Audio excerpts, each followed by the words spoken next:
que a gente utilizou aí inversor de frequência nessa aplicação? Então, pessoal, quando você se deparar com esse dilema, você sempre tem que começar pela situação, pela resposta mais simples. A resposta simples, às vezes, é a melhor. Então, pensando lá, nós temos que fazer um elevador de carga. Então, quais são os parâmetros ou quais são as características que a gente precisa garantir no elevador de carga? Bem, pense aí, responda aí, fala aí para mim, por gentileza.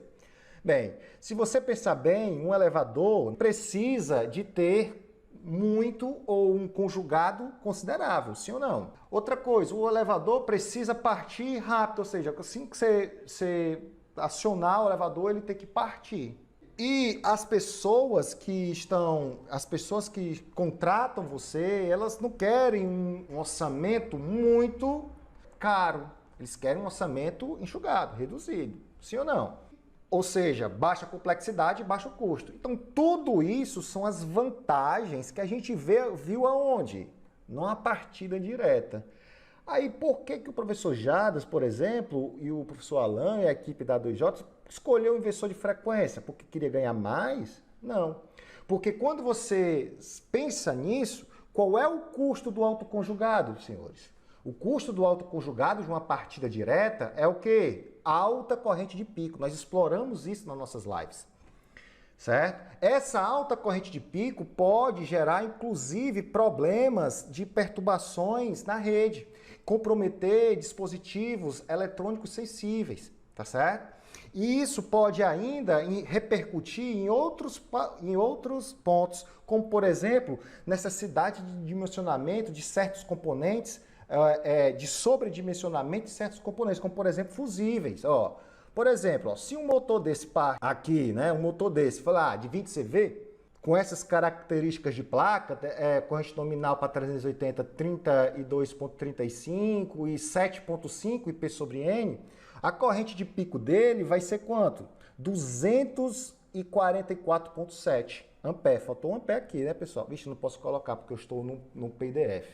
Mas faltou a unidade ampere aí. Se eu tivesse corrigindo, era meio ponto que eu tirava logo. Beleza? Então, essa corrente aqui, meu amigo, essa corrente aqui, pelas características de partida rápida, se eu estiver selecionando um fusível, eu preciso adequar um fusível de 50, ó, tá certo? Ó, de 50 amperes. Então, isso é um sobredimensionamento de certos condutores. Que aí, se você for pensar também a adequação entre fusível, contator, condutor, tudo isso vai repercutir no sobredimensionamento aí de certos componentes, tá certo? Tudo isso quando você pensa numa partida direta, você vai selecionando essas coisas, né? Você vai pesando os prós e os contras. Beleza. Uma das principais limitações também é que eu não posso, por exemplo, partir um motor de 20 CV aqui, rede secundária de baixa tensão. Eu não posso. Existem limitações da concessionária. Então, por mais que os pontos positivos dessa partida direta podem eleger essa partida como a escolhida, existem também os pontos negativos.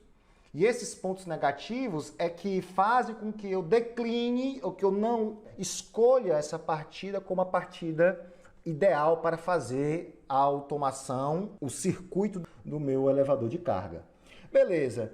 Então, os principais problemas aí é o quê? Concessionária e corrente de pico. Então, vamos trabalhar como é que eu reduziria, então, a corrente de pico? Como é que eu me adequo às questões da concessionária? Aí você vai se lembrar das nossas lives de partidas indiretas. Então, como é que eu resolvo isso aqui? Ora, ao invés de trabalhar com a partida direta, eu trabalho com que partida? Com a partida indireta.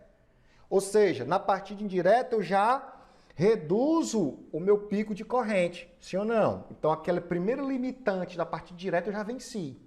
Segundo, se eu não tenho mais corrente de pico, eu também não tenho mais, ou diminuo em certa medida, o quê? As perturbações aí na tua rede. E outra coisa, também eu me adequo às necessidades ou às imposições que eu mostrei para vocês na nossa live 3. Então, olha, perceba agora que eu resolvi todos os limitantes da partida de cima, da partida direta. Porém, Qual é o custo de eu resolver isso? O custo de eu resolver isso é que eu já vou ter outro lado aí, que é o quê? O comprometimento ou a redução do conjugado. Falamos, inclusive, provamos matematicamente da redução de um terço do conjugado para a partida, por exemplo, estrela triângulo, que é essa partida que eu estou mostrando aqui para vocês, ó. Partida que eu estou mostrando aqui para vocês. Mas aí, você diz, não, mas é só não usar a partida estrela triângulo. Existem várias outras técnicas. Existe, por exemplo, a partida compensada. O professor Alisson me ensinou que existe, inclusive, ela é utilizada, inclusive, em situações onde eu preciso mais torque, mais conjugado. Exatamente. Show de bola. Então, a partida compensada poderia aí vencer ou compensar essa necessidade de torque. Não é isso? Muito bem. Porém, lembre-se de uma coisa, eu estou com um elevador de carga numa empresa que vai ser ligado e desligado várias vezes. Ou seja, você pode fazer a ligação, partir várias vezes esse motor dentro, por exemplo, com um autotransformador, com a chave compensada? Como o Alisson falou, não. Existe aqui um sensor, né, uma unidade que vai medir, está monitorando o núcleo lá do autotransformador e você não pode fazer o quê? Muitas manobras de acionamento. Então, se eu vou ligar e desligar muitas vezes esse meu elevador de carga, eu já não posso usar uma partida compensada.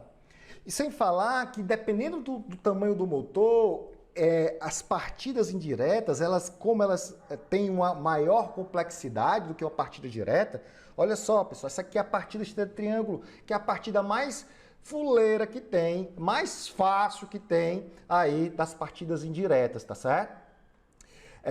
Então, olha só que ela já usa 3 contatores, já usa temporizador, já começa a ser um custo considerável. E se você pensar que você está trabalhando ainda com uma partida compensada, ainda tem um custo do autotransformador. Então, esse custo já começa a ser importante. E ainda todas essas peculiaridades desses equipamentos vai aumentar em demasia a complexidade desses acionamentos. E aí você fica pensando, será que para fazer o meu elevador de carga eu jogo uma partida indireta? E aí, pessoal, você começa a ver que as desvantagens, mais uma vez, elas sobrepõem as vantagens. Então, vamos analisar, portanto, as partidas eletrônicas. Beleza, aí chegamos no universo das partidas eletrônicas. Quais são as vantagens da partida eletrônica? Meu amigo, existem várias. Existe um podcast lá no nosso canal, se você não se inscreveu, se inscreve no nosso canal, tem um podcast capítulo 3, professor Alisson e Jadas debatendo sobre inversor de frequência. É um conteúdo massa, que você vai ver a fundo todas as características de todas as partidas, além das nossas lives, tá certo? Mas vamos analisar aqui alguns critérios, alguns pontos positivos que fazem parte desse tipo de partida. Por exemplo, a redução ou a corrente de pico tende a ser zero, em algumas vezes até zero, tá certo? Você ainda tem a possibilidade, com a partida indireta, com a partida eletrônica, melhor dizendo, de ter um controle de velocidade. Controle de velocidade e ainda controle de conjugado. E sem falar que quando você tem uma partida feita com um soft start ou um inversor de frequência, você tem uma flexibilidade, por exemplo, de integração com outros dispositivos como CLPs. Você tem uma facilidade de modificar características específicas do acionamento, como o tempo de partida, tá certo? Como a velocidade de subida ou de descida. Então você ganha uma flexibilidade que as outras partidas não te permitem. Você está entendendo? Então, se você começar a pesar os prós e os contras das outras partidas, essas vantagens aqui, elas sobrepõem e muito as outras partidas lá. Entendido, pessoal? Agora vamos ver as desvantagens. Quais são as desvantagens? As desvantagens é o custo, por exemplo. O custo de um inversor de frequência, o custo aí de um software start, o custo dos equipamentos envolvidos aí nas partidas eletrônicas, às vezes limitam a utilização desses equipamentos. Mas se você prestar atenção que dependendo do tamanho do motor, também uma partida indireta vai ter um custo considerável. Se você pensar na flexibilidade que você vai ter, esse custo até que se paga. Aí tem também outros problemas na hora de distorções do harmônico. Nós falamos sobre harmônicas aqui na nossa primeira live. Falamos sobre harmônico, falamos também disso lá no podcast. Então nós estamos preparando, o professor Jades está preparando um material muito legal sobre harmônico. O que é esse harmônico? Eu vou lhe mostrar aqui o que gera esse harmônico daqui a pouco. Guarda a benção, aguarda a benção. Tá certo? E uma dificuldade também, beleza, é muito bom o inversor de frequência. Rapaz, eu vou ter que usar o inversor de frequência, mas, vixe, rapaz, eu não sei parametrizar.